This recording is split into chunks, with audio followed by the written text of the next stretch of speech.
आवाज आ रही है क्या? दीपा, आवाज आ रही है? आ रही है हेलो। जी। अच्छा, ठीक है।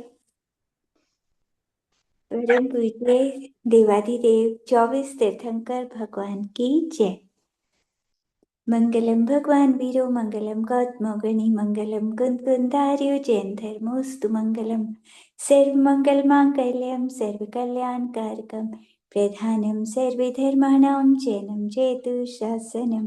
जैनम जयतु शासनम। सम्यक मंजूषा।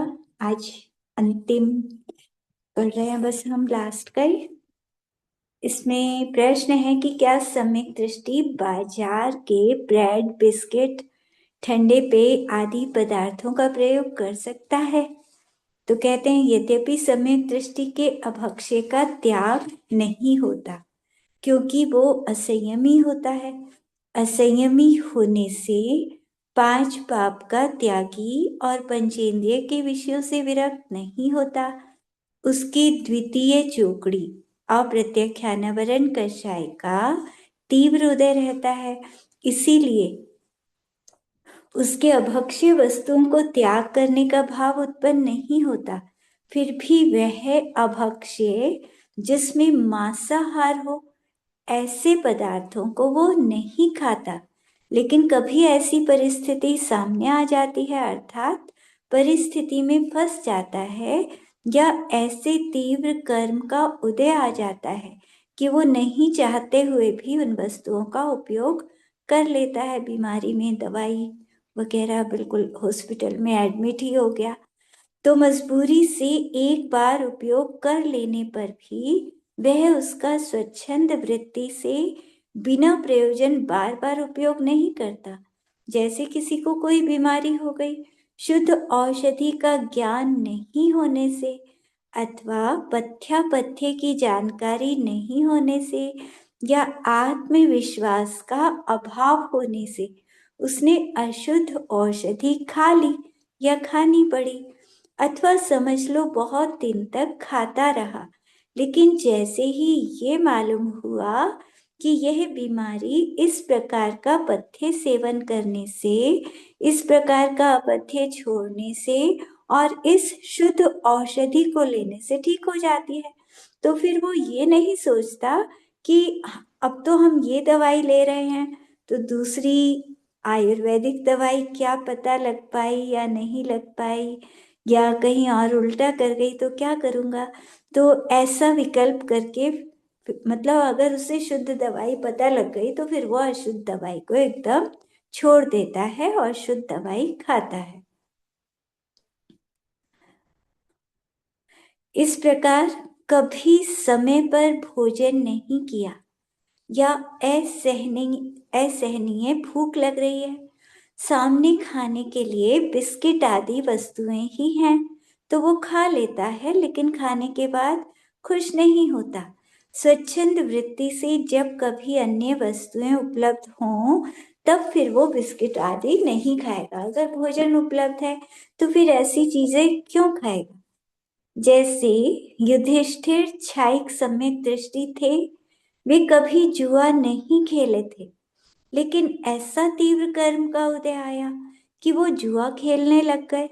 उन्होंने जुआ खेलने में अति ही कर दी, लेकिन उसके बाद फिर वो कभी जुआ नहीं खेले। ना ही उन्हें कभी जुआ खेलने की आदत पड़ी और ना ही उसमें कोई रस आया। जैसे कभी किसी की दाढ़ में दर्द हुआ, उसने उसे ठीक करने के लिए उसमें उस दिन तंबाकू भर ली। एक दिन तंबाकू लगाई, उसको उसका रस लग गया, अब तो वो हमेशा तंबाकू खाने लग गया, 24 घंटे मुंह में तंबाकू दबाए रहने लगा। तो ये मिथ्या दृष्टि का कार्य है। सम्यक दृष्टि ऐसा नहीं करता। जो चीज गलत है तो उसकी आदत वो नहीं डालता, उल्टे सीधे कार्य उससे हो जाते हैं। विकर्म का तीव्र उदय आने से उसमें बह जाते हैं। इसी प्रकार भगवान नेमिनाथ ने, जब वो घर में थे तो उन्होंने जल क्रीड़ा की थी, तो क्या वो सरोवर छने या प्रासुक पानी से भरा था या नहीं? तो सरोवर में गए थे तो ऐसा था क्या कि छना हुआ पानी भरा हो तालाब में? ऐसा तो नहीं था। तो मतलब इतना ज्यादा नहीं कि अभी घर में रह रहे हैं तो जितना कर सकते हैं उतना करते हैं। ऐसा नहीं समझना है कि बिल्कुल वो मुनिराज की तरह ही करेंगे, अब सम्यक दृष्टि हो गए तो नहीं तो उनका सम्यक तो नष्ट हो जाएगा। ऐसा नहीं होता। भरत चक्रवर्ती वो भी छायक सम्यक दृष्टि थे। क्रोध आया तो अपने भाई पर चक्र चला दिया। मतलब देखो, अगर क्षोभशम सम्यक दृष्टि क्रोध करेगा तो गुणस्थान नीचे गिर जाएगा, लेकिन छायिक सम्यक दर्शन ऐसा होता है कि छायिक सम्यक दृष्टि कभी नीचे नहीं गिर सकता। जिसने इतना पुरुषार्थ कर लिया, इतना कर्मों को नष्ट कर दिया कि अब वो नीचे गिरेगा ही नहीं। तो भरत चक्रवर्ती ऐसे ही छायिक सम्यक दृष्टि थे। तो चाहे अचानक कारणवश उन्हें क्रोध भी आ गया, लेकिन उनका छायिक सम्यक तो नष्ट नहीं हुआ। छायिक सम्यक दृष्टि कुछ भी कैसे भी परिणाम कर ले, लेकिन उसका सम्यक दर्शन हमेशा बना रहता है। चौथे गुण स्थान से वो नीचे गिरता ही नहीं। लेकिन छह उपशम सम्यक दर्शन हो तो वो गिर जाता है। आजकल पंचम काल में उपशम या छह उपशम बस यही होते हैं, छह उपशम ही रहता है अधिकतर। तो उपशम तो एक ही बार होगा ना, पहली बार उपशम होता है, फिर हमेशा छह उपशम रहता है। तो छह उपशम सम्यक दर्शन हो और वो मतलब गलत भाव करेगा तो नीचे गिर जाएगा, लेकिन छायिक सम्यक दर्शन का नियम है। तो इन सब में उन्हें ऐसा करने की आवश्यकता नहीं थी। भरत चक्रवर्ती को चक्र चलाने की जरूरत नहीं थी, लेकिन कर्म ऐसे उदय में आए कि उनको संभलना कठिन हो गया। उन्होंने ऐसे कार्य कर लिए, फिर भी उनको करने के बाद उन्होंने उन कार्यों को कभी उचित नहीं माना, उपादेय नहीं माना। ऐसा करने के बाद भी उन्हें पश्चाताप ही हुआ था कि अरे मैंने ऐसा क्यों कर दिया, ऐसा नहीं करना चाहिए था। तो बार बार क्रोध करने के भाव नहीं हुए थे उनके। अगर कोई मिथ्या दृष्टि हो तो वो क्या करता, बार बार क्रोध ही करता और कहता है कि कोई मैंने ही ऐसा कार्य थोड़ी किया है। छायिक सम्यक दृष्टि युधिष्ठिर ने भी तो जुआ खेला था। भरत बाहुबली जो तीर्थंकर के बेटे थे, चक्रवर्ती थे, कामदेव थे, वो भी तो लड़े थे। तो मिथ्या दृष्टि तो गलत चीजें देखकर और गलत काम करने ही लग जाता है। सम्यक दृष्टि अगर होता भी है तो एक बार अगर गलती से हो भी गया, दोबारा वो नहीं करता है। किट कैट चॉकलेट आजकल जो होती है उसमें बछड़े के मांस का उपयोग किया जाता है। तो ऐसी चीजें सम्यक दृष्टि नहीं लेता जिनमें मांस का प्रयोग हो। टीवी पर इसका विज्ञापन देते हैं तो कहते हैं शुद्ध दूध की बनी हुई है। वास्तव में इसमें दूध का नहीं, दूध पीने वाले कोमल बछड़ों का मांस डाला जाता है। इसीलिए सम्यक दृष्टि को इन ऐसी चीजों को कभी भी नहीं खाना चाहिए। इसको बनाने में प्रसिद्ध नेस्ले लिमिटेड कंपनी इसका उपयोग करती है। इंग्लैंड की बैने मेली कंपनी फ्रूटेला टॉफी बनाती है, उसमें गाय की हड्डियों का चूरा डलता है। इसी तरह आइसक्रीम, इसको रबड़ की तरह लचीला बनाने के लिए पशुओं की चर्बी मिलाई जाती है। इसको चिपचिपा और थोड़ा सख्त, ताकि जल्दी ना पिघल जाए, ऐसा बनाने के लिए उसमें एक गोंद जैसा पदार्थ डाला जाता है जिसका नाम गोंद होता है। वह गाय आदि के मांस को उबाल कर बनाया जाता है, तो ये भी खाने योग्य नहीं होता। तो आइसक्रीम वगैरह बनाने में काम में आता है ये। तो ऐसी सामग्रियां कोई जरूरी नहीं है कि जीवन में इनको लेना ही जरूरी है। तो सम्यक दृष्टि इन वस्तुओं का प्रयोग कभी भी नहीं करता है। अब प्रश्न है, क्या सम्यक दृष्टि जिनेंद्र भगवान के दर्शन किए बिना भोजन कर सकता है? तो कहते हैं नहीं। यद्यपि सम्यक दृष्टि जिनेंद्र भगवान के दर्शन किए बिना भोजन नहीं करता है, क्योंकि उसकी देवशास्त्र गुरु में आस्था होती है। फिर भी कभी उसको भगवान के दर्शन नहीं हो पाए, या उसकी आजीविका का साधन ऐसे स्थान पर होता है जहां जिनेंद्र दर्शन ही नहीं मिलते, या वो इतना सक्षम नहीं है कि बहुत दूर है मंदिर 10-20 किलोमीटर, तो रोज दर्शन नहीं कर सकता, और ऐसा भी नहीं कर सकता, इतना सक्षम भी नहीं है कि अपने घर में ही मंदिर बना ले, जिन बिंब स्थापित कर ले। तो ऐसी स्थिति में वो क्या करता है, मन में ही भगवान को स्मरण करके, भावों से भगवान के दर्शन करके भोजन कर लेता है। तो आंखें बंद करके, अभी चौथा गुण स्थान है ना, जब प्रतिमा लेते हैं फिर तो दर्शन करना चाहिए, लेकिन चौथे गुण स्थान वाला सम्यक दृष्टि, वो अगर दर्शन नहीं कर पाए तो आंखें बंद करके भावों से, ऐसे मतलब भावों से मंदिर पहुंच जाता है, ऐसे लगता है जैसे भगवान मेरे सामने ही हैं, उनके दर्शन करता है भावों से और फिर भोजन कर लेता है। लेकिन अपने नगर में या नगर के आसपास भगवान के दर्शन संभव हैं, वो जा सकता है, तो फिर वो जाकर भगवान के दर्शन करके भोजन करता है। जैसे रामचंद्र जी इतने लंबे समय तक वन जंगलों में रहे थे, वे यदि भगवान के दर्शन किए बिना भोजन नहीं करते तो शायद महीनों तक उन्हें भोजन ही नहीं मिलता। अब जंगल में भगवान कहाँ, जंगलों में भटकते रहे, 14 वर्ष वनवास के बिताए उन्होंने, तो वहां उनको जिनेंद्र भगवान थोड़ी मिले थे, और वो न्यायिक सम्यक दृष्टि थे, तो भोजन तो करना पड़ता है, अगर कहीं नहीं मिल पा रहे तो सम्यक दृष्टि भोजन कर लेता है। वहां उन्होंने जिनेंद्र दर्शन किए बिना ही भोजन किया था। फिर भी जहां उन्हें पता लग जाता था कि आसपास गांव में जिनालय है, तब वो दर्शन के लिए अवश्य जाते थे। इसी तरह पांडव भी, वो भी वर्षों तक जंगल में रहे थे, अज्ञातवास में भी रहे थे कि किसी को पता ना लगे, तो वहां जिनेंद्र भगवान के दर्शन ना मिलने पर भोजन तो किया था, लेकिन उनमें जिनेंद्र भगवान के प्रति इतनी भक्ति थी कि तमिलनाडु में एक राजकुमारी ने पांडवों को जिनेंद्र दर्शन के लिए 1008 देवाधिदेव श्री अरिष्ट नेमिनाथ भगवान की विशाल खड्गासन प्रतिमा विराजमान कराई थी, ऐसी किंवदंती है। मतलब हाँ, मतलब ऐसा कहा जाता है। तो मतलब वही है कि सम्यक दृष्टि होते हैं तो ऐसा कोई नियम नहीं है कि मंदिर नहीं है तो वो भोजन नहीं करेंगे, अगर मंदिर नहीं है तो भोजन कर लेते हैं। तो इसी तरह प्राचीन काल में मुनि महाराज कहाँ रहते थे, वनों में रहते थे, नगर में तो नहीं रहते थे। तो वहां वो द्रव्य क्षेत्र काल भाव के अनुसार अपनी देव वंदना आदि आवश्यक करके कर्मों की निर्जरा करते ही थे।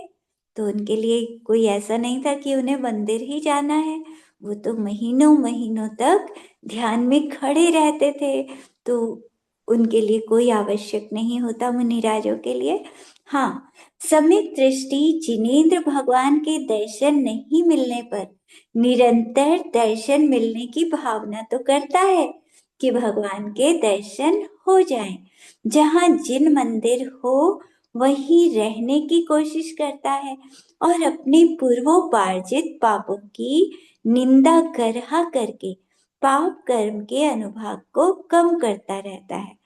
तो जिन मंदिर के पास रहने की कोशिश करता है कि मैं जहां भी जाऊं तो ऐसी जगह रहने का स्थान हो जहां से मंदिर रोज जा सकूं, और अगर मंदिर दूर हो तो फिर वो अपने पापों की निंदा करता है कि मैंने कोई ऐसा पाप किया है कि मुझे भगवान के पास मैं रोज नहीं जा पा रहा। तो मंदिर के दर्शन करता है वो, और अपने जो भी पाप हैं, अनादिकाल से आज तक जितने भी पाप किए उनकी निंदा करता है, गुरु के आगे भी बताता है अपने दोषों को, तो पाप कर्मों के फल उसके कम होते चले जाते हैं। तो ये मनुष्य की बात अभी चली। अभी जो हमने दर्शन की बात की है ये मनुष्यों के लिए है। नरक में तो जिन मंदिर होते ही नहीं है। अब कोई कहे हमने तो सुना है कि पहले नरक में मंदिर होते हैं।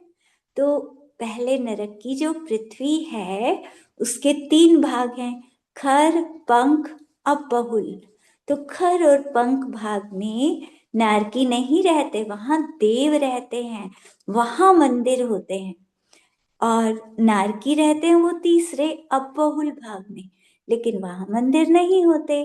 तो नारकी कोई भी भगवान के दर्शन नहीं कर सकता। तो नारकी सम्यक दृष्टि भी तो होते हैं वहां पर।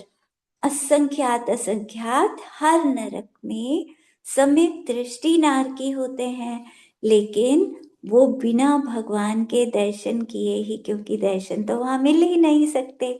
उन्हें आत्मा का ज्ञान है, पिछले जन्म में जो आत्मा की बातें सुनी थी उनको याद करके वो सब जाति, उनको अवधि ज्ञान से सब याद आ जाता है, और उस तरह से वो सम्यक दर्शन को प्राप्त कर लेते हैं। अपने को आत्मा मानते हैं, शरीर को अपना नहीं मानते, शरीर को अपने से भिन्न मानते हैं।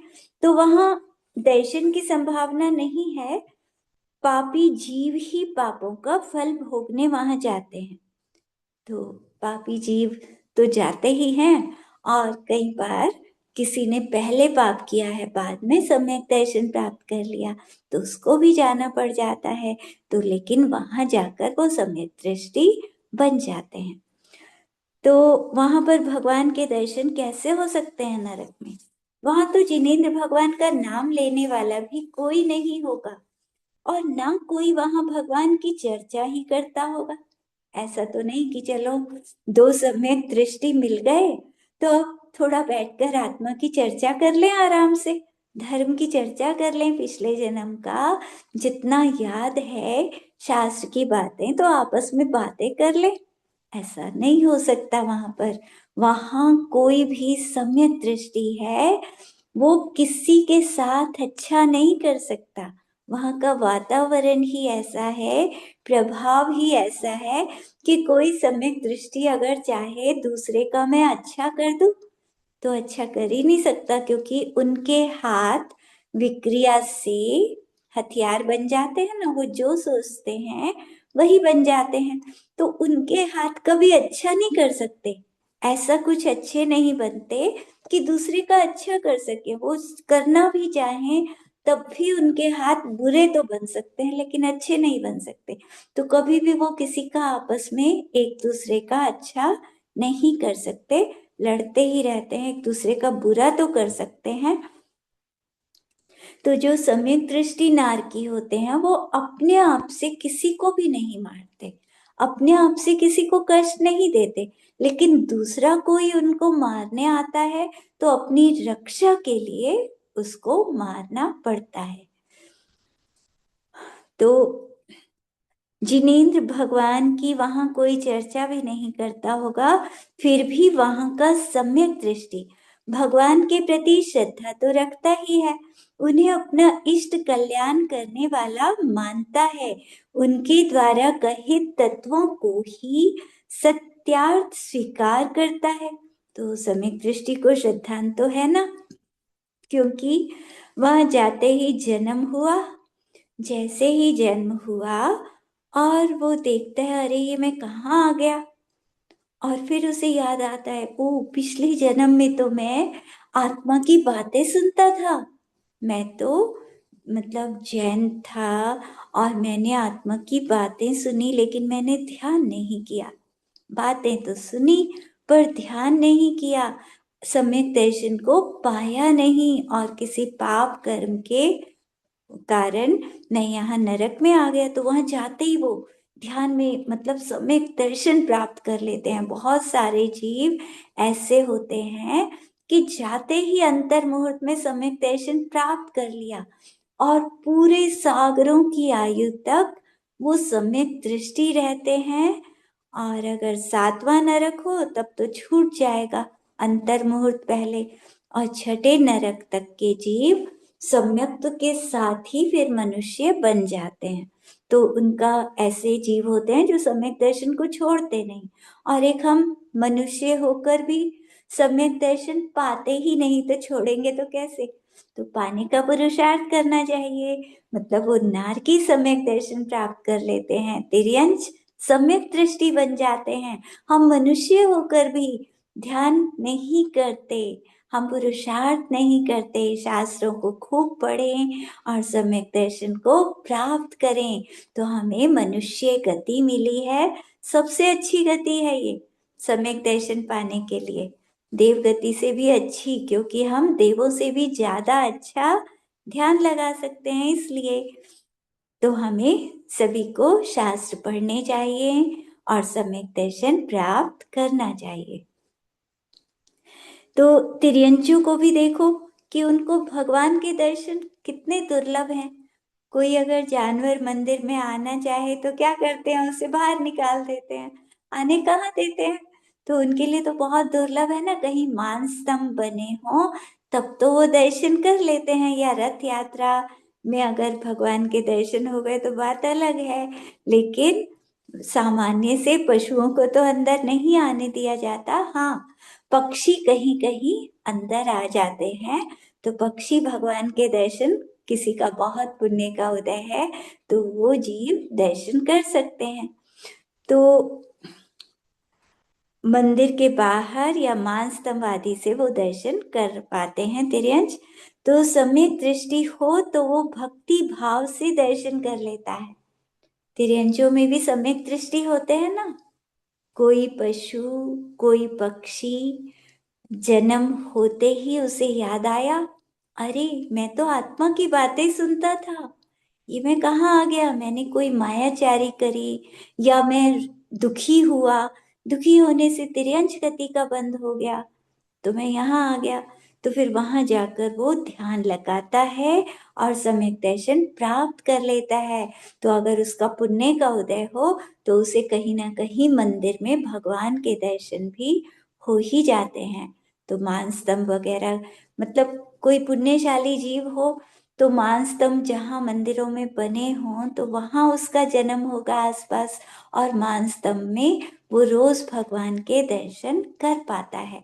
कुछ पक्षी ऐसे होते हैं कहीं कहीं कि जैसे मान स्तंभ बने होते हैं तो पक्षी उसके चारों तरफ परिक्रमा लगाते रहते हैं और रोज का काम है। कहीं कहीं तो ऐसा भी होता है कि पक्षी मंदिर के चारों तरफ परिक्रमा लगाते हैं। तो पिछले जन्म के जो जैन होते हैं वो अगर पक्षी बन जाए तो वो फिर भगवान की भक्ति पक्षी बनकर भी करते हैं। यदि ये माना जाए कि सम्यक दृष्टि नित्य भगवान के दर्शन करता ही है, तो सम्यक दृष्टि जो स्त्री है 3 दिन तो उसको उपवास ही करने पड़ेंगे। इसी प्रकार यदि किसी को ऐसी बीमारी हो गई कि बिस्तर से उठना ही मुश्किल हो गया, तो वो मंदिर कैसे जा पाएगा? या वृद्धावस्था के कारण शारीरिक शक्ति क्षीण हो जाने से शरीर में हिम्मत नहीं है मंदिर जाने की, तो वो कब तक उपवास करेगा? तो ऐसा नहीं है कि उसका सम्यक दर्शन नष्ट हो जाएगा। मंदिर के दर्शन नहीं हो पाए मजबूरी में तो भी वो सम्यक दृष्टि बना रहेगा, तो उसे मजबूर होकर भोजन तो करना ही पड़ेगा। इसी प्रकार कई लोगों को गोमटेश, बाहुबली आदि दूर स्थित क्षेत्रों की वंदना के लिए जाते समय रास्ते में 2-2 दिन तक भगवान के दर्शन नहीं मिलते। ट्रेन से कोई जा रहा है और 2 दिन की ट्रेन है तो भगवान के दर्शन नहीं कर पाएंगे वो। तो सार ये है कि कभी कोई परिस्थिति हो और सम्यक दृष्टि बिना भगवान के दर्शन के भोजन करता है तो उसका सम्यक नष्ट नहीं होता। ऐसा नहीं है कि सम्यक दर्शन नष्ट हो जाएगा, सम्यक दर्शन तो बना रहेगा, क्योंकि उसे 7 तत्वों पर श्रद्धान हो गया है, उसे अपने आत्मा पर श्रद्धान हो गया है कि मैं आत्मा हूँ और ये सब पर द्रव्य है, शरीर को पर मानता है, बाकी सबको पर मानता है। अब प्रश्न है कि सम्यक दर्शन पुरुषार्थ करने से होता है या भाग्य से अपने आप हो जाता है? तो कहते हैं कि सम्यक्त्व की उपलब्धि बुद्धि पूर्वक पुरुष प्रयत्न के साथ, मतलब कोशिश तो करनी पड़ती है, कोशिश करेंगे तभी मतलब अधिकतर तो तभी होता है कि उपाय करते हैं हम। यथा संभव सब उपायों के करते हुए भी द्रव्य लिंगी मुनि उस सम्यक्त्व को प्राप्त नहीं कर पाते। लेकिन उपाय करें और सम्यक दर्शन होगा ही, ऐसा भी नहीं है, क्योंकि द्रव्यलिंगी मुनि होते हैं, वो सारा उपाय करते हैं, लेकिन हर एक को सम्यक दर्शन नहीं हो पाता।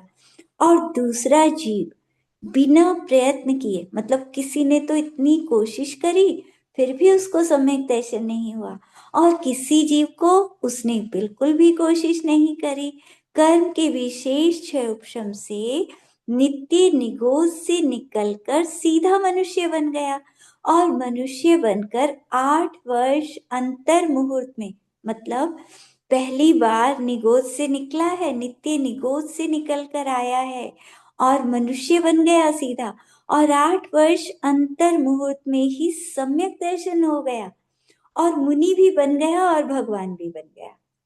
8 वर्ष अंतर मुहूर्त में, मतलब 8 वर्ष होने वाले थे उसी दिन, उसको मुनि दीक्षा जैसे उसकी हुई, और उसने ध्यान लगाया, सम्यक दृष्टि बना, मुनि भी बन गया और ध्यान में केवल ज्ञान को प्राप्त कर लिया और निर्वाण को भी प्राप्त कर लेता है। तो किसी को तो ऐसे हो जाता है कि कोई पुरुषार्थ नहीं किया, मतलब निगोज से निकल कर आते ही अपने आप हो गया, फटाफट फटाफट बहुत जल्दी। लेकिन कोई कितना पुरुषार्थ करता है तब भी हर किसी को नहीं होता। तो तो हमें भावनाएं करनी चाहिए। अब हमें तो पुरुषार्थ करना है ना, तो पुरुषार्थ करने में हमें खूब भावना करनी है। हमें रोज भावना करनी है कि भगवान हमें आपके जैसा बनना है, हमें सम्यक दर्शन चाहिए। भगवान ने जो पाया था हम वो चीज मांगे। उनके पास छायिक सम्यक दर्शन था, तो हम छायिक सम्यक दर्शन की भावना करें कि हम भी छायिक सम्यक दृष्टि बन जाएं जल्दी से। तो इस तरह से भरतेश्वर के पुत्र भद्र, विवर्धन आदि 923 जीव थे, ये निगोज से निकलकर तिर्यंश बने और दूसरे भाव में ही मनुष्य बनकर दीक्षा लेकर मोक्ष चले गए थे। ये 923 जीव बोलते नहीं थे ना, कभी बचपन से बोले नहीं, क्योंकि अनादि काल से निगोद में पड़े थे। वहां तो कभी 2 इंद्रिय बने ही नहीं, एक इंद्रिय ही थे, तो कभी बोले ही नहीं थे आज तक। तो मनुष्य बनने के बाद भी वो बोले ही नहीं, बिल्कुल शांत रहते थे 923 जीव। और जब आदिनाथ भगवान का समो शरण आया, उसमें भरत चक्रवर्ती अपने बेटों को लेकर गए। तब उन्होंने भगवान से पूछा कि भगवान, ये मेरे 923 बेटे, हमने इतनी कोशिश करी कि ये बोल ले, लेकिन ये बोले ही नहीं आज तक, ये कभी बोलेंगे या नहीं बोलेंगे? तब वो कहते हैं कि बोलेंगे, अवश्य बोलेंगे, अभी बोलेंगे। तो वो सब खड़े हो जाते हैं 923, और खड़े होकर कहते हैं भगवान हमें दीक्षा दे दीजिए। तो पहली बार बोले तो क्या बोले कि हमें दीक्षा दे दीजिए। तो दीक्षा ली उन सब ने, और उसी जन्म में भगवान बन गए। तो कुछ जीव ऐसे होते हैं, मतलब जिनका मोक्ष जाने का समय आ रहा है, सीधे निगोज से निकल कर आए, और जिसको जब मोक्ष जाना है तो वो तो जाएगा ही जाएगा। ऐसे भी किसी किसी का होता है कि एकदम चले जाते हैं, लेकिन अधिकतर जीव, ये तो किसी किसी का होता है, बाकी सबको पुरुषार्थ करना ही पड़ता है। तो उस जीव के बुद्धि पूर्वक पौरुष के बिना ही संसार भ्रमण समीप आने से सब बातों की अनुकूलता हो जाती है। श्री सोमदेव सूरी ने यशस तिलक चंपू में लिखा है, निकट भव्यपना कर्म की विशेष निर्जरा संगीपना शुद्ध परिणाम, ये सम्यक्त्व के अंतरंग कारण है। मतलब सम्यक दर्शन किसको होता है? एक तो वो भव्य होना चाहिए, निकट भव्य, कि जल्दी ही मोक्ष जाना है जिसको, उसी को सम्यक दर्शन होगा। और संगी होना चाहिए मन सहित, मन के बिना तो सम्यक दर्शन नहीं होगा। और शुद्ध परिणाम होने चाहिए, ये तो अंदर के कारण। और बाहरी कारण है उपदेश आदि। सम्यक दृष्टि से हम सुनेंगे आत्मा की बातें, तो फिर हम भी सम्यक्त्व को प्राप्त कर सकेंगे। तो उपदेश हमें सुनना चाहिए, उसी से सम्यक दर्शन हो पाता है। आचार्य अकलंक स्वामी ने कहा है, अनादि मिथ्या दृष्टि जीव काल लब्धि आदि के द्वारा सम्यक्त घातक कर्म पुंज का उपशमन करता है। तो काल लब्धि अगर किसी की आ रही है, मोक्ष जाने का समय आ रहा है, तो फिर वो कर्मों को उपशम करके सम्यक्त पा लेता है। तो ये सम्यक्त उसे ही प्राप्त होता है जिसको पंच परावर्तन रूप संसार में अर्ध पुद्गल परावर्तन इतना काल शेष रह गया है, उसी को सम्यक दर्शन होगा। अगर किसी का बहुत समय रह रहा है, अभी उसे मोक्ष में नहीं जाना, तो उसको फिर सम्यक दर्शन नहीं हो पाता। तो निकट भव्य अधिकतर वही होता है कि शास्त्र सुनने के भाव भी सबके तो नहीं हो पाते। शास्त्र जो सुनते हैं, तो मंदिर में तो बहुत जने आते हैं, लेकिन सब तो शास्त्र नहीं सुनते, क्योंकि हो सकता है उनका अभी मोक्ष जाने का समय नहीं आया हो। तो मोक्ष जाने का जिसका समय करीब है, उसी को शास्त्र अच्छा लगता है, उसी के भाव होते हैं शास्त्र सुनने के, और फिर वो ध्यान भी करता है, सम्यक दर्शन को पाकर मोक्ष को पा लेता है।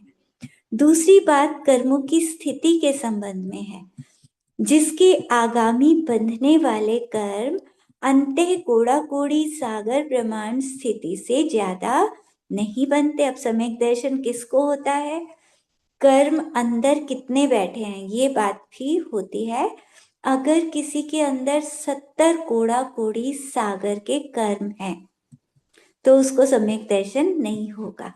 पहले हमें कर्मों को घटाना पड़ेगा। अब वो जीव तो निगोद से निकल कर आए थे ना, एक इंद्रिय को तो सिर्फ एक सागर का बंध होता है।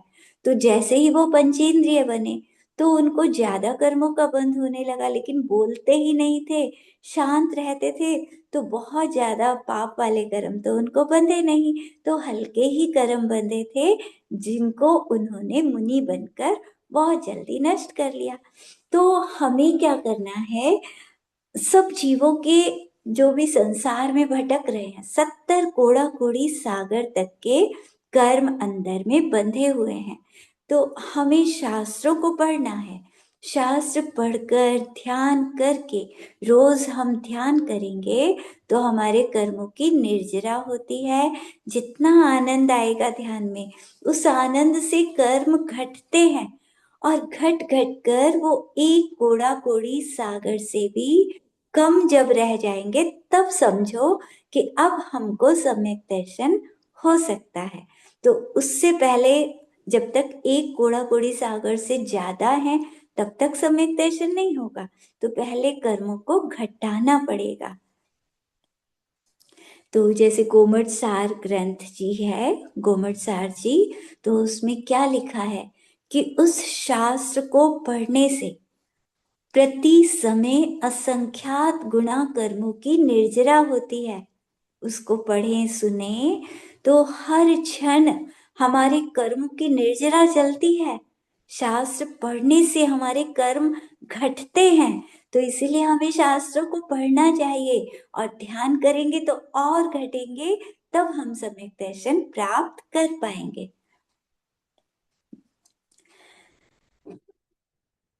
तो पहले बंधे कर्मों की स्थिति संख्यात हजार सागर कम अंतः कोड़ा कोड़ी सागर जब रह जाती है, तब सम्यक दर्शन होता है।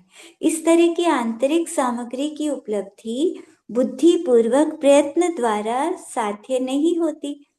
सातवें नरक का नारकी, अब देखो यहाँ पर कोई कहे कि अरे इतने कर्मों को घटाना, 70 कोड़ा कोड़ी वालों को, और एक कोड़ा कोड़ी सागर से भी कम करना, ध्यान कर करके इतना कर्मों को घटा देना। तो सातवें नरक में देखो ना, कि सातवें नरक का नारकी हम यहाँ कहते हैं कि अनुकूलता नहीं है, या किसी के पास समय ही नहीं होता। किसी को कहो ध्यान के लिए, अरे समय कहाँ है, समय ही नहीं निकाल पाते कोई कोई तो कर्म मतलब इतने छाए हुए हैं कि समय निकलने ही नहीं देते। समय हमें निकालना पड़ता है, कर्म तो नहीं निकालने देंगे, हमें ध्यान के लिए समय स्वयं निकालना होगा। तो सातवें नरक का नारकी, वहां इतनी प्रतिकूलता है, इतनी वेदना है, और उस वेदना से उसका उपयोग हट जाता है। इतनी वेदना में भी वो आत्मा का आनंद ले लेता है, आत्मा का अनुभव करके सम्यक दर्शन प्राप्त कर लेता है। तो वहां कौन सा बुद्धिपूर्वक प्रयत्न होता है उस जीव के? तो मतलब जो पुरुषार्थ करते हैं, तो नरक हो या तिर्यंश हो, कहीं पर भी हो, वो सम्यक दर्शन प्राप्त कर लेते हैं। तो हमारा मुख्य लक्ष्य क्या है? यहाँ पर हम मनुष्य बने, जैन बने, किस लिए बने हैं? हम सम्यक दर्शन को पाने के लिए। इस जन्म में हमें सबसे जरूरी काम बस एक ही है, कि किसी भी तरह से सम्यक दर्शन प्राप्त हो जाए, और कुछ भी इससे जरूरी नहीं है। हमको भगवान बनना है, 3 लोक का भगवान बनना है। तो उसके लिए, क्योंकि मनुष्य जीवन बार बार नहीं मिलता, दोबारा पता नहीं फिर कब बने, और मनुष्य बने मलेच्छ खंड में पैदा हो गए तो क्या होगा? वहां तो धर्म ही नहीं होता। और अगर यहाँ भी हुए तो यहाँ दूसरे धर्म में पैदा हो गए तो क्या होगा? इसीलिए जैन बनना तो बहुत ही कठिन है। तो हमें इसी जन्म में पूरा पुरुषार्थ करना चाहिए। भव्यत्व आदि सामग्री की अनुकूलता को ही भाग्य कहा गया है। दैव की वृत्ति अर्थात भाग्य, ये बुद्धि पूर्वक किए गए प्रयत्न द्वारा साध्य नहीं। ऐसा तो नहीं कि कोई अभव्य हो और वो पुरुषार्थ करके भव्य बन जाए। अभव्य जो होता है वो हमेशा अभव्य ही रहता है, वो कभी भव्य नहीं बन सकता। और जो भव्य होता है वो कभी अभव्य नहीं बनता। तो यदि पूर्व कर्म के उदयवश जीव असंगी है, या अपर्याप्त नाम कर्म का उदय चल रहा है, अपर्याप्त नाम कर्म मतलब लब्धि अपर्याप्त जीव होते हैं जो एक सांस में 18 बार जन्म मरण करते हैं, तो उनको तो सम्यक दर्शन नहीं हो सकता। या फिर कोई अपर्याप्त अवस्था में है, कोई मनुष्य या देव गति में भी अपर्याप्त अवस्था में सम्यक दर्शन नहीं होता है। पर्याप्त हो, संगी हो, तभी सम्यक दर्शन को प्राप्त कर सकता है। तो अभी हम पुरुषार्थ करेंगे, इस जन्म में हम पुरुषार्थ करेंगे तो सम्यक दर्शन कभी भी हो सकता है, इस जन्म में भी हो सकता है। अगर नहीं हो पाया, बाय चांस किसी को नहीं हुआ, तो फिर अगले जन्मों में भी आत्मा की ये बातें सुनी हुई याद रहती हैं, कई जन्मों तक याद रहती हैं, और वहां पर याद आकर हम सम्यक दर्शन को प्राप्त कर सकते हैं। जिनेंद्र भगवान के दर्शन, शास्त्रों का अध्ययन, रिधिधारी गुरुओं के दर्शन, पंच कल्याणक की महिमा आदि को देखने का अवसर, ये तो पुरुषार्थ से कर सकते हैं हम। कि पुरुषार्थ किया तो हमने शास्त्रों को पढ़ लिया, पुरुषार्थ किया तो हम मंदिर गए, दर्शन कर लिए भगवान के। चौथा काल हो तो रिधिधारी मुनि राजों के दर्शन भी हो जाते हैं। चौथे काल में पंच कल्याणक भी मिल जाते हैं, अभी भी पंच कल्याणक तो होते ही हैं मंदिर जब स्थापित किया जाता है। तो ये सब बाहरी निमित्त है, बाकी अंदर में हमें पुरुषार्थ सम्यक्तता करना है। अब प्रश्न है, क्या सम्यक दृष्टि मिथ्या दृष्टि बन सकता है, और मिथ्या दृष्टि क्या सम्यक दृष्टि बन सकता है? जैसे अभी अभव्य और भव्य का आया, कि अभव्य कभी भव्य नहीं बन सकता, तो क्या मिथ्या दृष्टि सम्यक दृष्टि नहीं बन सकता? तो कहते हैं कि सम्यक दृष्टि मतलब किसी ने सम्यक दर्शन पा लिया तो वो दोबारा से भी मिथ्या दृष्टि बन सकता है। सम्यक्त्व पाया और फिर उसे छोड़ दिया, काफी समय तक के लिए सम्यक्त्व को छोड़ दिया, मिथ्यात्व में ही खुश रहा, उसी में लगा रहा। सम्यक तो बहुत समय बाद फिर पुरुषार्थ किया, फिर से सम्यक दृष्टि बन गया। तो ऐसे होता है, सम्यक तो छूट जाता है, कर्म का उदय ऐसा आता है कि सम्यक दृष्टि का भी सम्यक तो छूट जाए, वो मिथ्या दृष्टि बन गया, काफी समय तक रहा और कभी फिर से सम्यक दृष्टि बन जाता है।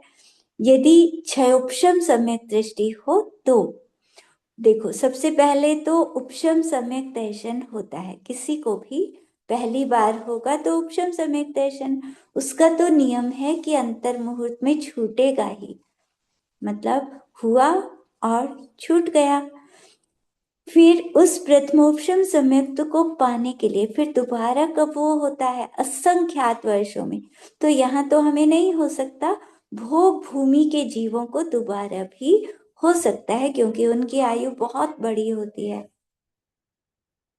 तो असंख्यात वर्षों से पहले दोबारा उपशम सम्यक्त्व नहीं होता। तो कर्म भूमि में आयु एक पूर्व कोटि, चौथे काल में एक पूर्व कोटि की होती है, इसीलिए हमें सिर्फ एक बार प्रथमोपशम सम्यक्त होगा, फिर उसके बाद क्षयोपशम होता है। क्षायिक सम्यक तो अगर किसी को होता है, चौथे काल में होता है, भगवान के पास बैठकर केवली या शुद्ध केवली के पाद मूल में, तब होता है क्षायिक सम्यक। तो वो अगर एक बार हो जाए तो कभी छूटता नहीं है, तो दोबारा का तो कोई मतलब ही नहीं है। फिर तो वो सिद्ध शिला तक, सिद्ध भगवानों को भी क्षायिक सम्यक होता है, तो वो कभी नहीं छूटेगा, एक बार हो जाए बस, इसी की भावना करनी चाहिए। ओम ह्रीम क्षायिक सम्यक दर्शनाय नमः, ये जाप रोज करनी चाहिए, क्योंकि ये सम्यक दर्शन हो गया तो फिर तो सिद्ध शिला पर जाना पक्का, बिल्कुल, मतलब बहुत जल्दी, अधिक से अधिक चौथे जन्म में सिद्ध शिला पर पहुंच जाएंगे। तो इसकी भावना करते रहना चाहिए सभी को। क्षयोपशम सम्यक तो कम से कम तो अंतर मुहूर्त होता है, और ये किसी भी कारण से छूट जाता है, छूटने के अंतर मुहूर्त में फिर से भी हो सकता है दोबारा, तो कभी मिथ्यात्व में आते हैं, कभी फिर सम्यक में जाते हैं। तो ऐसे ऐसे क्षोभशम सम्यक दृष्टि, मिथ्या दृष्टि भी हो सकता है, फिर दोबारा से सम्यक दृष्टि भी हो सकता है। और अगर कोई हमेशा सम्यक्त्व के साथ रहे, क्षोभशम सम्यक्त्व को ना छोड़े, तो 66 सागर तक लगातार सम्यक दृष्टि बनकर रह सकता है। इसीलिए पूर्व में सम्यक दर्शन के नष्ट होने में भी रावण के जीवन का उदाहरण कहा है, और सम्यक दर्शन की दृढ़ता में भी रावण के बारे में बताया कि देखो रावण, हाँ, तो इसका अर्थ ये नहीं है कि रावण के जीवन की एक घटना से ही सम्यक दर्शन नष्ट हो गया और वही घटना सम्यक दर्शन को दृढ़ करने वाली हो, बल्कि सम्यक दर्शन दृढ़ जब हुआ तो दूसरी घटना से हुआ, जब रावण बाली मुनिराज को कैलाश पर्वत समेत उठाकर समुद्र में फेंकने का भाव कर रहा था, तब मुनिराज के उपसर्ग करने के भाव होने से सम्यक दर्शन को नष्ट करने वाले भाव थे। उस समय जब उसे गुस्सा आ रहा था बाली मुनिराज के ऊपर कि इनको फेंक दूंगा उठा के, तब तो सम्यक दर्शन नष्ट करने वाले भाव हुए। और जब बाली मुनिराज ने अपने पैर का अंगूठा दबाया और वो दबने लगा और रोने लगा, फिर जब उसकी रानियों के कहने से मुनिराज ने वापस अपना अंगूठा उठाया, तो रावण निकल कर आया और तब मुनिराज के पास आकर उसने क्षमा मांगी, अपनी निंदा की, अपनी गलती को स्वीकार किया। तो उस समय सम्यक दर्शन उसके दोबारा पुष्ट होने वाले भाव थे, क्योंकि ये क्षयोपशम सम्यक तो क्या होता है कि असंख्यात बार हो सकता है एक जीवन में, कभी भी हमने कुछ गलत किया, मिथ्या दृष्टि हो सकते हैं, फिर हमने अच्छा किया, हम आत्मा में आ गए सम्यक दृष्टि, हमने शरीर को अपना माना मिथ्या दृष्टि, फिर से आत्मा को अपना माना सम्यक दृष्टि। तो बार बार कभी मिथ्या दृष्टि कभी सम्यक दृष्टि ऐसे होते रहते हैं। तो हमें अपना श्रद्धान पक्का रखना चाहिए कि हम हमेशा अपने आत्मा को अपना माने, हम शरीर को कभी अपना माने ही ना। स्वप्न में भी हमें दोष ना लगे, सपने में भी हमें याद रहे कि मैं तो आत्मा हूँ, आत्मा मेरा है, ये शरीर मेरा नहीं, ये पर द्रव्य मेरे नहीं। ये शरीर क्या है? अनंत अनंत उद्गल परमाणुओं से मिलकर बना हुआ शरीर है। ये तो कर्मों ने इसको जोड़ा हुआ है, शरीर को इकट्ठा किया हुआ है नाम कर्म की प्रकृतियों ने। नहीं तो ये सब बिखर जाते इधर उधर, शरीर के परमाणु सारे बिखर कर इधर उधर चले जाते। तो इस शरीर को हमें अपना नहीं मानना, ये कर्मों ने हमारे आत्मा के रहने के लिए स्थान बनाया है। क्योंकि जब हमारा आत्मा दूसरे शरीर को छोड़कर आया था, इस शरीर में आया था, तो क्या हुआ था? कर्म ने ही तो बनाया, नाम कर्म ने जल्दी जल्दी शरीर की रचना की, उसमें आंख नाक कान सब लगाए। तो इतनी मेहनत करी कर्म ने, और हम उसे कहें कि मेरा है। तो हमें इस शरीर को कभी भी अपना नहीं समझना। मैं आत्मा हूँ, मैं इसमें रहता हूँ, कर्मों का उपकार है जो उन्होंने हमारे रहने के लिए ये शरीर बना दिया। तो ठीक है, किराए के मकान को अपना नहीं समझना चाहिए, वो तो मकान मालिक का ही रहेगा। तो मकान मालिक तो नाम कर्म है ना, इस शरीर का मालिक कौन है? नाम कर्म, हम नहीं है, हम तो आत्मा है। ये अपने अंदर पक्का श्रद्धान रखना है, हमेशा रखना है, ताकि हमारा सम्यक्त्व बना रहे। तो आज ये हमारी सम्यक्त्व मंजूषा पूरी हो गई है। कल हम पढ़ेंगे, कल से थोड़ा थोड़े से नोट्स हैं ध्यान के ऊपर, तो वो पढ़ेंगे कल से। जावानी के ज्ञान ते सुझे लोकालोक, सोवानी मस्तक चढ़ो सदा देत हो दुख। ही जिनवानी भारती तो ही जब दिन रैन, जो तेरी शरणा गए सो पावे सुख चैन।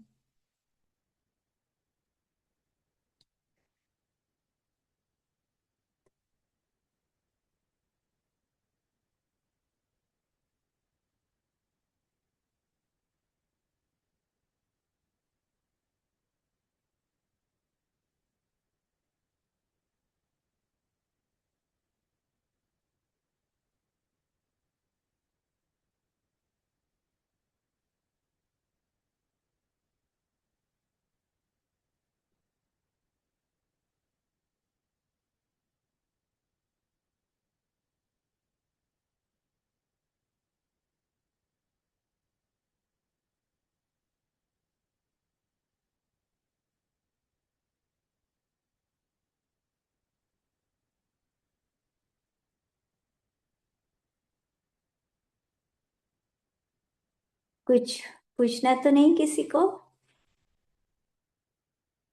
समझ आई गया होगा सब।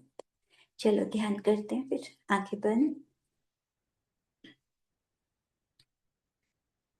शांत स्वरूपी मेरा आत्मा परम शांत शरीर के अंदर बैठा हुआ प्रकाश के पुंज के रूप में अपने आत्मा को शरीर के आकार में चिंतन करना है। ये आंखों से दिखने वाला शरीर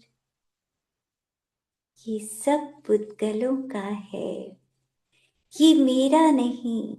मैं तो वो आत्मा हूँ जो इसके अंदर बैठा हूँ, अपने आप को सिद्ध भगवान के जैसे स्वरूप वाला आत्मा चिंतन करना है।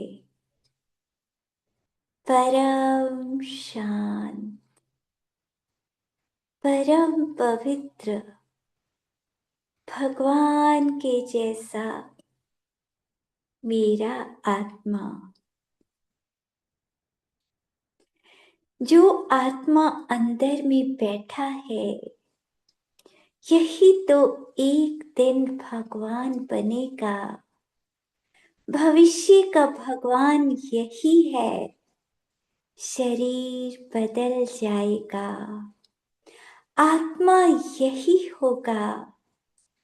यही आत्मा एक दिन मुनिराज के शरीर में होगा। यही आत्मा एक दिन मुनि बनकर ऐसा ध्यान लगाएगा कि भगवान बन जाएगा, केवल ज्ञान को प्रकट कर लेगा, आकाश में विराजमान हो जाएगा।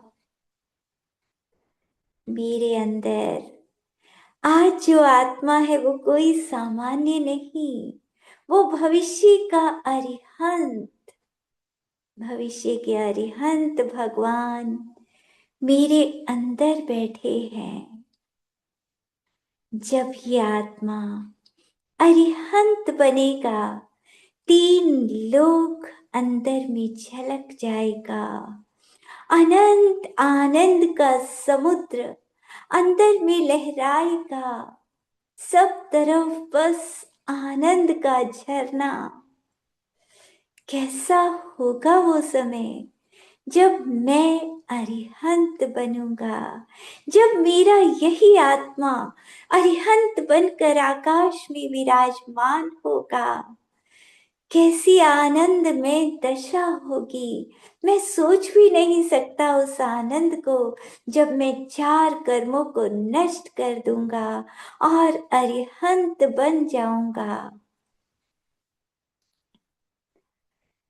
3 लोक जब मेरे अंदर छलकने लगेगा, मेरी आत्मा में सारे स्वर्ग नरक मध्य लोक सब कुछ दिखाई देगा। एक एक जीव के पिछले सारे जन्म, भविष्य के सारे भाव सब कुछ दिखाई देंगे। एक एक पुद्गल परमाणु आज तक क्या क्या बन चुका, आगे क्या क्या बनेगा, वो सब दिखाई देगा। कितना अपार ज्ञान इस आत्मा में प्रकट हो जाएगा। आज जो मेरे अंदर आत्मा बैठा है, यही आत्मा एक दिन ऐसा अनंत ज्ञानी बन जाएगा। वो अनंत ज्ञान मेरे इसी आत्मा में प्रकट हो जाएगा। इसी आत्मा में अनंत सुख प्रकट हो जाएगा। सारा संसार छलकेगा इस आत्मा में। एक राजू तो बहुत बड़ा होता है, 14 राजू का ये 3 लोक सारा मेरे आत्मा में झलक जाएगा। कैसा महान भगवान के जैसा आत्मा मेरे अंदर बैठा हुआ। अपने परम शांत आत्मा को उपयोग में लेना है, चिंतन करना है। मैं ऐसा आत्मा हूँ भगवान बनने वाला। मैं शरीर नहीं, ये पर द्रव्य मेरे नहीं, मैं तो वो हूँ जो 3 लोक का भगवान बनूंगा।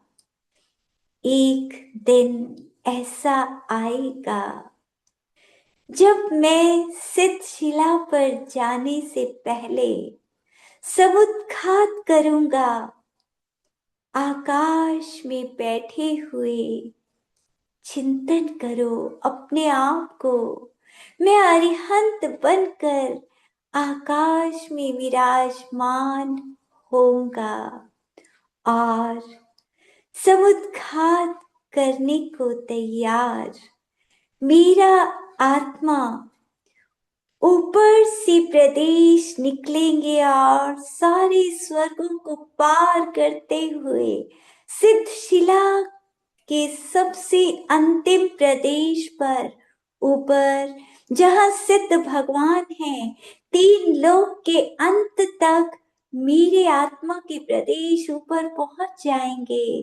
इसी तरह नीचे की तरफ सातों नरकों को पार करते हुए कलकला पृथ्वी और सबसे नीचे अंतिम प्रदेश तक दंड की तरह मेरे आत्मा के प्रदेश पूरे तीन लोक में ऊपर से नीचे तक फैल जाएंगे। कैसा होगा वो क्षण जब मैं अरिहंत बनकर समुद्घात करूंगा और फिर अगले ही समय में जैसे किवाड़ होता है, कपाट समुद्घात होगा और मेरे आत्मा के प्रदेश दाईं तरफ पूरे तीन लोक में अंतिम प्रदेश तक दाईं ओर और इधर बाईं तरफ बाएं हाथ की तरफ दोनों तरफ फैल जाएंगे, वात वलय तक पहुंच जाएंगे। तो ऐसे अपने आप को चिंतन करें, तीन लोक में इतना बड़ा मेरे आत्मा के प्रदेश इतने सारे पूरे तीन लोक में ऐसे कपाट की तरह फैलेंगे। फिर अगले समय में प्रतर समुद्घात होगा, मेरे आत्मा के प्रदेश आगे की तरफ से निकलेंगे और आगे जहां तक वात वलय हैं वहां तक फैल जाएंगे और इसी तरह पीछे की तरफ से भी निकलेंगे और पीछे भी वात वलय तक फैल जाएंगे। अब सिर्फ वात वलय बचे हैं बाहर में, जो तीन बड़ी बड़ी हवाएं हैं। चौथे समय में मेरे आत्मा के प्रदेश उन वात वलयों के अंदर भी प्रवेश कर जाएंगे और जो तीन लोक पूरा उस पूरे तीन लोक के जितना मेरा आत्मा फैल जाएगा, ऊपर सित शिला से लेकर नीचे कलकला पृथ्वी तक पूरे तीन लोक में 14 राजू 7 राजू सब जगह कोई जगह नहीं बचेगी जहां मेरे आत्मा के प्रदेश नहीं होंगे। ऐसा बड़ा मेरा भगवान जैसा स्वरूप, उस दशा को चिंतन करें, कैसा आनंदमय होगा वो क्षण। और इसी तरह से फिर धीरे धीरे आत्मा के प्रदेश वापस आकर मेरे शरीर में समा जाएंगे और कुछ ही क्षणों में 14वें गुण स्थान में जाकर मेरा आत्मा शरीर से निकलकर सिद्ध शिला की तरफ गमन कर जाएगा। मैं सिद्ध भगवान बन जाऊंगा, हमेशा हमेशा के लिए इस संसार के सारे दुखों से छूट जाऊंगा। बस उस क्षण को याद करना है, वो क्षण जल्दी से आए जब मैं सिद्ध शिला पर जाऊं, मेरा आत्मा संसार के सारे दुखों से छूट जाए, हमेशा हमेशा के लिए अनंत सुखी बन जाए, सिद्धों के बीच में समा जाए, मेरा आत्मा भी सिद्ध भगवान बन जाए। बस यही भावना करनी है, सिद्ध शिला पर जाने की भावना।